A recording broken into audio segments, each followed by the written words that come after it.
Omicron variant, House of Representatives proposes diplomatic solution to red listing of Nigeria by the United Kingdom. House moves to regulate activities of online money lenders, and House calls for radar upgrade at Nigeria's airports. Hello, and thanks for joining us on You and Your Reps. I am Victor, as we welcome to the program.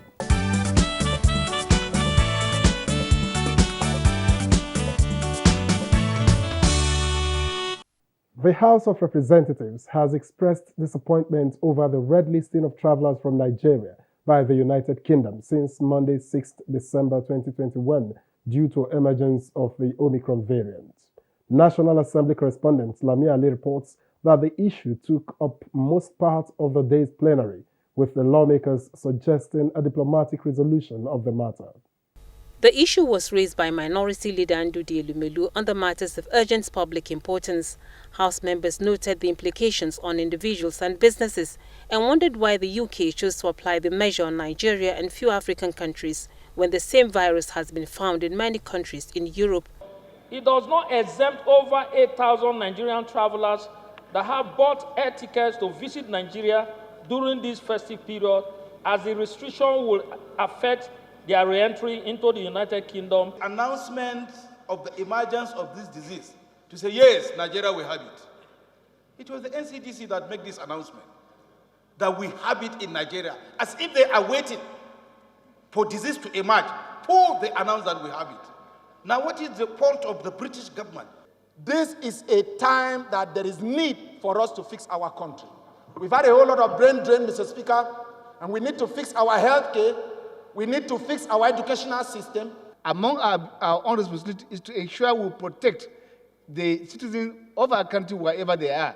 And where unduly we are met with measures that are not in line with international, we deploy other means to sort out issues in favor of our people. Another issue that got the lawmakers concerned and attracted their condemnation are the incidences of abuse in some boarding schools.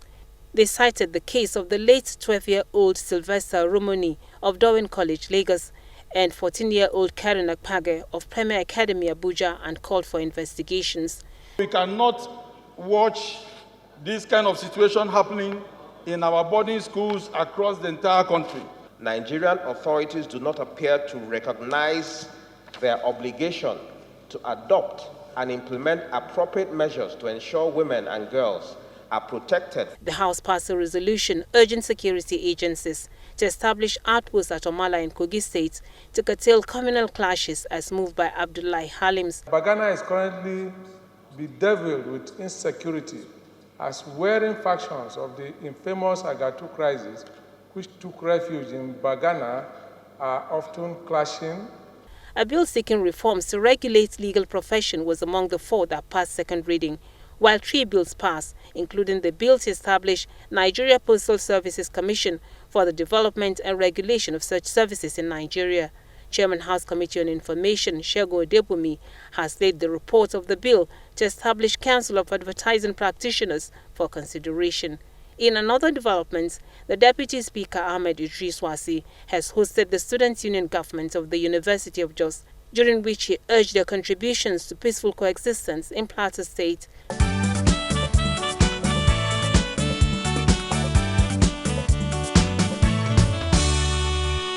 And it seems almost everything can now be found online, including money lending services. However, default in payment may lead to embarrassment that extends to contacts you have on your phone. House members have therefore begun moves to stop the practice. Online loan providers have resorted to a pesky habit of shaming as a tactic to get their customers to pay and taking actions that are tantamount to privacy violation, intimidation, and harassment. The people are compromising the data in the phones of those people who took loan from them. In the process, harassing and undermining the fundamental human right of innocent people. I am one of the sufferers of these text messages, guaranteeing loans of people I don't know. That is the experience for most Nigerians. House members, while debating this issue raised by Akin Alabi, said the Central Bank of Nigeria and other regulators must curtail the excesses of online loan providers as it resolved to do an investigation. Nigerian laws and regulations have a pre-qualification for who should be a lender. Also to be investigated is the alleged refusal of the National Youth Service Corps to reopen the orientation camp in Borno State, despite steps taken to make it conducive. The governor of Borno State, Professor Babagana Umar Zulum, wrote letters to the DG of NYSC to open the camp, but to no avail. Those in favor of the motion say aye. Against say nay. That's it. Plenary featured the passage of 5 bills, including the bill seeking the establishment of the Vigilante Group of Nigeria to maintain law and order and provide community service. Among bills that passed second reading is the bill to establish Nigerian Police Intelligence Institute from Jimo Abdurrahim and the bill to establish Federal College of Agriculture, TAKPA, sponsored by Muraino Ajibola. 10 bills passed first reading, including the bill seeking the establishment of National Meteorological Training Institute Ubusi, sponsored by Obinna Chidoka.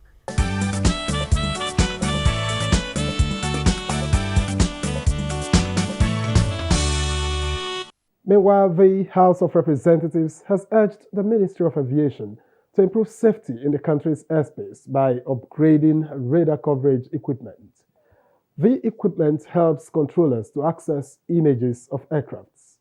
The issue was raised in a motion by Representative Armin Munir, in which he referred to information from Nigerian Airspace Management Agency. Thus, the equipment has not been upgraded since 2015, following the termination of the contract. The House notes that in the event of breakdown, air traffic controllers will have to resort to manual procedure, which could be inaccurate. The president of the Nigerian Air Traffic Controllers Association has cautioned that owing to poor maintenance and lack of spare parts, Prakan has become flawed in functionalities, thereby endangering flight operations in the country. The motion from Representative Mohammed Bargaja, urging authorities to stop killings and destruction of property in parts of Sokoto State, was adopted. Also adopted was the appeal from Representative Musa Pali on the need to construct Bauchi-Gombe Road and that of Ahmed Yusuf, calling on authorities to provide modern means of water transportation to communities to prevent accidents, citing recent boat mishap in Kano, which led to the deaths of 42 persons. The bill seeking amendments of Labour Act to enable provision of creche at places of work, sponsored by Representative Sergio Zogun, passed second reading. Availability of creches in workplaces will allow nursing mothers to resume work and still be able to breastfeed their babies as recommended by World Health Organization and UNICEF. Also passed at second reading was the bill from Representative Tijani Kayode to establish Forensic Science University of Nigeria. Enhance Nigeria's anti-fraud mechanism through the provision of a legal framework for the study, development, discipline for forensic science. The bill to establish Chartered Institute of Business Educators from Representative Henry Achibong passed second reading as plenary.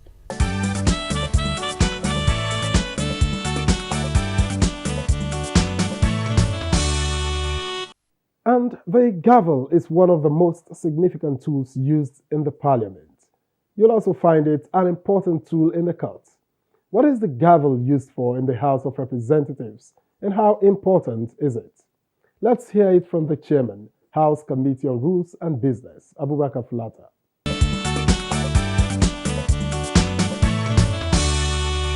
Gavel itself is the instrument, is the stick that you hit the table with. But the act of gaveling is an action that will bring either a meeting to a start or bringing an individual or group of individuals to order. Okay? Most of the time, if you watch the sittings, there are occasions where some members are rowdy. The sitting is rowdy. Okay? Or our rules, for example, do not allow members to be moving around while the parliament is in session. So you are not allowed to move anyhow. You are supposed to sit down and listen to the presiding officer in silence. But some members elect to either make noise, discuss, or move around. So in that act, the presiding officer will gavel now to draw the members to order. Let them may even call names with a view to drawing the attention of members to to listen to the presiding officer in silence. So the act of gaveling is an act of bringing a person of us to order.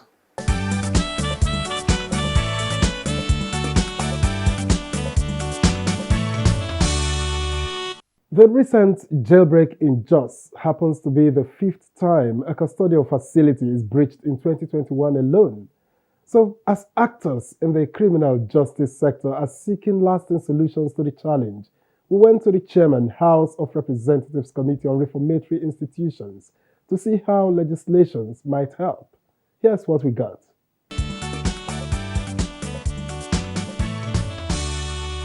This committee have been having retraining steady to know how we can decongest the facility. It has been a very big issue. It has been a very big problem that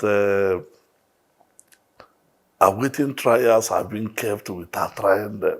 That is the issue of overpopulated in these correctional centers. We come up with a very, very interesting report that we are going to have a synergy with judiciary, have a synergy with the center, have a synergy with security agency. Because if the judiciary could not speed their trial, that is when all these things becomes a problem. I think the congestion of centers is a collective problem to all the people that is concerned. This time around, you will not go and start blaming correctional services, or you start blaming police, or let everybody come on board. Thank God, the Presidential Task Force, I just said it in our workshop the other day, we are going to still work with them, with the Presidential Task Force that Mr. President have put in place. Let them speed up their programs. It will help to know how we can solve the problem of decongesting centers. And let me add this. We have what we call non-custodial. All these minor offenses, you go minor offenses, you throw him to prison. Small this thing, you throw the person into prison. We have to look into that non-custodial and put it in the right place. Last budget, there was nothing in zero allocation to that effect. That non-custodial. It's a problem. We have to finance it. We have to budget for it. We have to appropriate for it. We have to make it work very well. It will help in decongesting facilities. I've been saying that. I've been making noise about that. I've been shouting about that, that we have to make sure we fund non-custodial effectively. It will help to decongest the facilities in correctional services.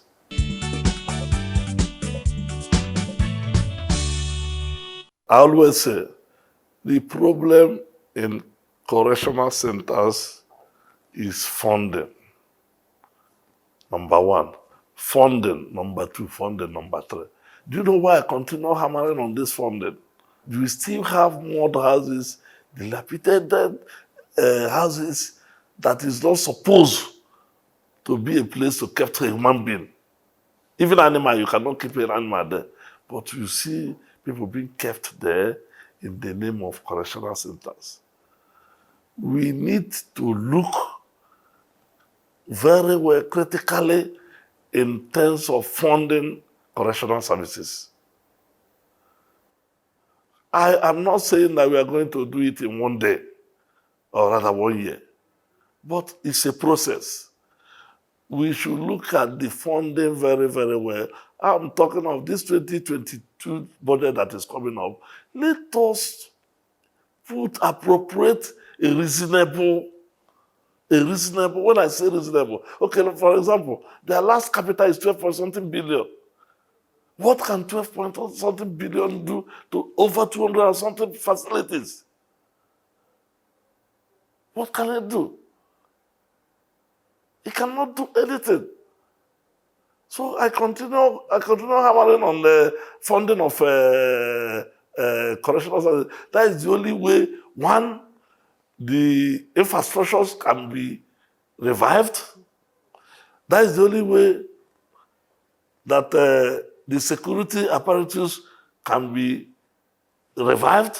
That is the only way the synergy between correctional centers, army, police, navy, you must have synergy with all the security agencies before all these things can work effectively.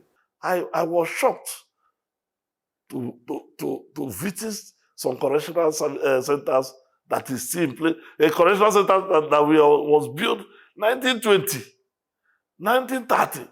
You still use it at that level till today. So it's a serious problem. We have done one thing to review the name and do that act, and Mr. President have accepted on that act to change that name from prison to correctional services. Let us try as much as we can to push more in terms of funding.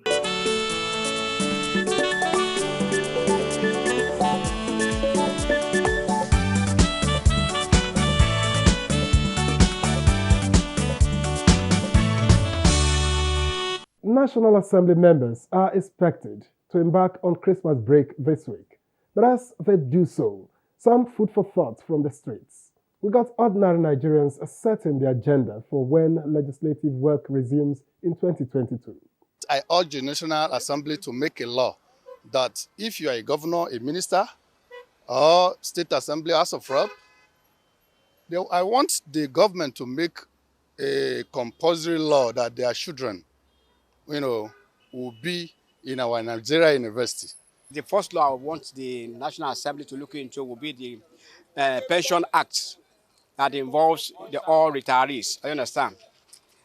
The Nigerian retirees are suffering seriously under the Pension Act. More so if there's an increment, per se, and the act forbids payment to be made directly to retirees. I am seriously pleading to the National Assembly to enact a law that is very, very strongly binding on the government to see how this issue of insurgency could be brought to the final point. What we need in Nigeria is just law enforcement, because the way people do things and go scot-free, it shouldn't be like that. People should be held to account for whatever thing they do. And I'm sure that there are adequate laws that have been made, that the National Assembly have made provisions for as far as this country is concerned. Let them just enforce the laws.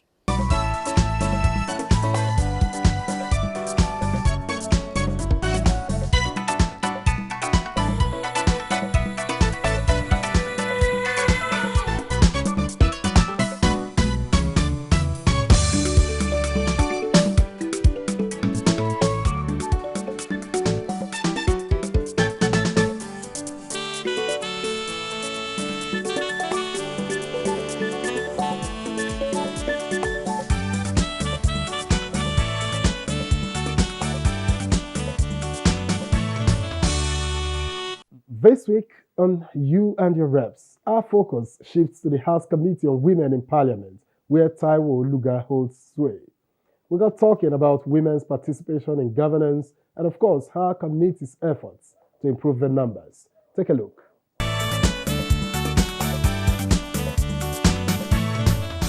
The committee's only is to see to the policies that affect women and children in the parliament and outside the parliament.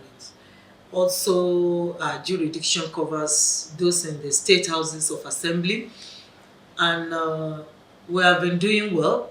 We have had several roundtable discussions, retreats and seminars, and let me seize this opportunity to thank all our partners in progress like Yaga, NEET, and so on and so Plaque. They have been doing wonderfully well, supporting the committee whenever we call on them.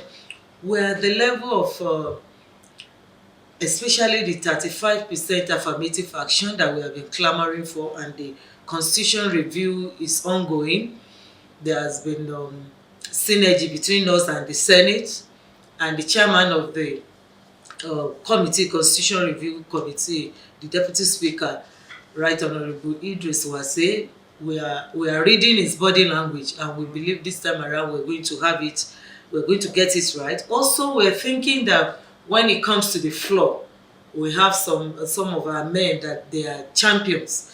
They are championing our cause. So we have been doing some lobbyings by the time it will get there, so that this passage is based on the number of people that will say yes, the tradition. So we are hoping that with all the retreats, the information, the awareness that we have done, we believe by the time it will come to the floor of the House for general to vote for it, we're going to get it. And by the time it's passed to Mr. President, we believe that we're going to get his asset. We are very, very optimistic about that.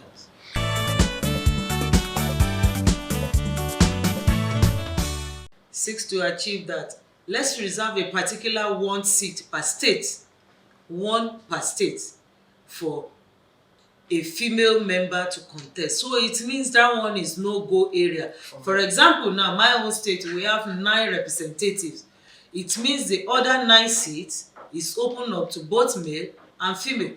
But if this bill is passed, the additional one, which makes it the 10th one, is only for female. So I don't think their seat is threatened. The men's seat is threatened. It's not at all. I think we are just trying to complement and find way around to see how we are going to achieve this goal. Every policy, there's a review on it. We're just trying to see how we can review, how we can help. We have tried so many strategies, and it's like it's not working. So we think, okay, let's create additional one seat. So if we can get that through and it is passed, it means we have 36. If you say 36 plus FCT, it means we have 37 women, which is solely meant for women to contest for. Men cannot go near it. The others, they can contest. So it's not treating the existence of men. The others, some of us like Right Honorable Nkiruka, Aisha Duku, Linda Ipeazu, and some of us that were just coming on board, we can go to field with our men to contest other ones, but this special one is solely meant for women. So I think they should support us by the time we bring this one out. The more we are at the floor, even as fewer as we are, both at the Senate and at the House of Representatives, our contributions, our involvement in the activities and in the procedures and the proceedings cannot be overemphasized. I think men should just please support us this time around, so that come 10th Assembly, we'll have more female, so as to move our country, Nigeria, forward.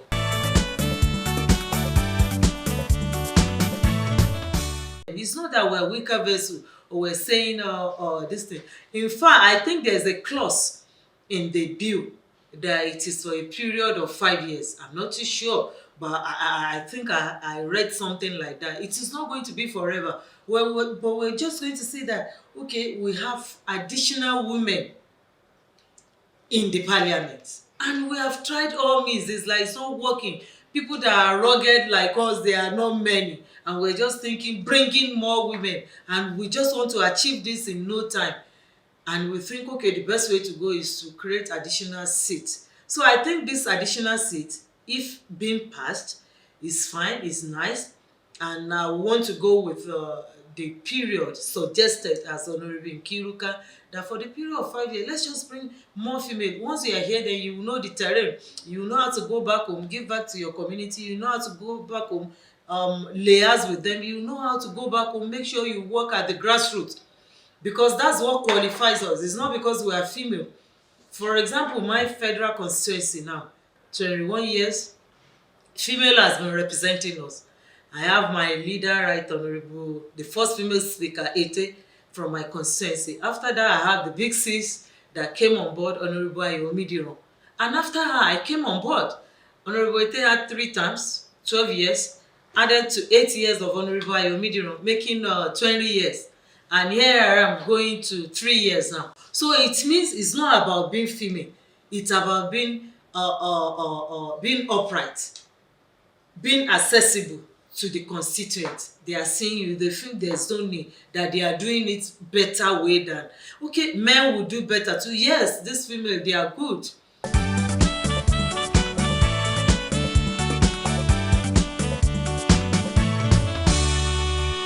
It's a difficult road, it seems, but if anyone can achieve improved participation in governance for women, then it's got to be women themselves. Here's wishing them all the very best in their quest. And that will be all for this week on You and Your Reps. Thank you for watching.